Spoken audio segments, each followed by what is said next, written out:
ছেলে দিল্লি ঘুরতে গিয়েছে, সেই সুযোগটাই কি কাজে লাগিয়ে স্বর্ণ ব্যবসায়ীকে খুন দুষ্কৃতীদের? নমস্কার, স্থানীয় সংবাদের ডিজিটাল মিডিয়ায় তৃপ্তি পাল কর্মকারের রিপোর্টে আমি সৌমি নাগদত্ত। কলকাতার বরানগরে খুন সোনা ব্যবসায়ী। ওই ব্যবসায়ীর নাম শঙ্কর জানা, বাড়ি দাসপুর থানার বৈদ্যপুরে। বহু বছর ধরে বরানগরে সোনার ব্যবসা শঙ্কর বাবুর। আর 4 অক্টোবর বেলা 3টে নাগাদ দিল্লি থেকে শঙ্কর বাবুর ছেলে শান্তনু মোবাইলে দোকানে সিসিটিভি ফুটেজ চেক করতে গিয়ে দেখেন সিসিটিভি বন্ধ রয়েছে।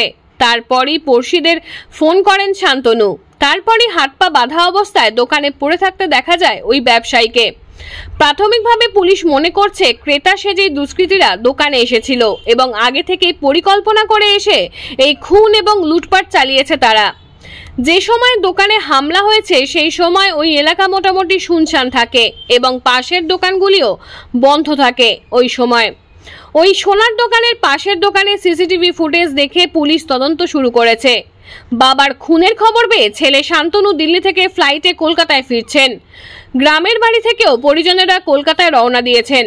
স্বর্ণশিল্পপতি এস আলমের পারিবারিক ও ব্যবসায়িক বন্ধু ছিলেন শঙ্কর বাবু। তিনিও দিল্লি থেকে কলকাতার ফ্লাইট ধরেছেন। নমস্কার, আমি এস আলম। একটি দুঃখের সংবাদ দেওয়ার জন্য আমি স্থানীয় সংবাদকে এই ভিডিওটি পাঠাচ্ছি। বেলেঘাটার পাশে বৈদ্যপুর গ্রামে শঙ্কর জানা নামে একজন স্বর্ণকার, যিনি আগে বোম্বেতে থাকতেন, এখন কলকাতায় জুয়েলারি ব্যবসার সঙ্গে জড়িত ছিলেন। আজকে দুপুর 3টে থেকে 3:30টার সময় 5 জন ডাকাতের দল ওনার দোকানে ঢুকে ওনাকে মেরে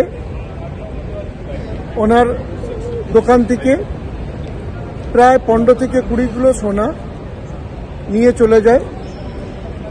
বিকাল প্রায় 4টের সময় যখন ওনার দোকানে কোনো ব্যক্তি ওনাকে খোঁজ করতে যায়, দেখে যে ভিতর দরজা দিয়ে দেখে যে ভিতরে উনি রক্তাক্ত অবস্থায় পড়ে আছেন। সঙ্গে সঙ্গে পুলিশকে খবর দিয়ে ওনাকে পাশেরই বিনাক হসপিটালে নিয়ে যাওয়া হয় এবং সেখানে ডক্টর ওনাকে মৃত বলে ঘোষিত করে। বরানগর স্মৃতির মোড়ে প্রায় লক্ষাধিক স্বর্ণকার আছে এবং ভারতের জুয়েলারি ম্যানুফ্যাকচারিং এর এটি একটি বড় ক্লাস্টার। এরকম ঘটনা বরানগরে খুব বেশি ঘটেনি আজ অবধি। এটা বরানগরের প্রত্যেকটা স্বর্ণকারের কাছে একটা মর্মান্তিক ঘটনা। আমরা স্থানীয় প্রশাসনকে, পুলিশকে যথাসাধ্য চেষ্টা করার জন্য আমরা বলেছি যে এই কেসটা ভালো করে দেখার জন্য। আশা করব যে ব্যারাকপুর কমিশনারেট এবং বরানগর থানা এই ম্যাটারটাকে খুব গুরুত্বপূর্ণভাবে দেখবেন এবং খুব তাড়াতাড়ি সোনা উদ্ধার হবে এবং যারা এই ডাকাতের পুরো দলটাকে ওনারা ধরে আইনের মাধ্যমে তাদেরকে ব্যবস্থা নেবেন। আমার জন্য এটা পার্সোনাল একটা মর্মান্তিক ঘটনা, যেহেতু শঙ্কর জানা আমার 35 বছর আগেকার বন্ধু এবং উনি আমার একজন ক্লায়েন্টও ছিলেন। ওনার একটি ছেলে এবং একটি মেয়ে। ওনার মেয়ে এই টাইমে ইন্ডিয়ার বাইরে আছে। ওনার ছেলে দুর্গাপুজোর ছুটিতে দিল্লি ঘুরতে এসেছিলেন। ওনার ছেলের নাম শান্তনু জানা। সে এখন দিল্লি থেকে কলকাতা রওনা দিয়েছে। আমিও এই টাইমে দিল্লিতে ছিলাম। এই ঘটনা শোনার পরে আমিও দিল্লি থেকে এখন কলকাতা রওনা দিচ্ছি। ধন্যবাদ। পূর্বে বোম্বেতে তার দোকান ছিল, বর্তমানে সে কলকাতা সোনার দোকান এবং কারিগর নিয়েও কাজকর্ম সব কিছু ছিল। কারিগর খুব ভালো ছেলে এবং সৎ, অনেস্ট।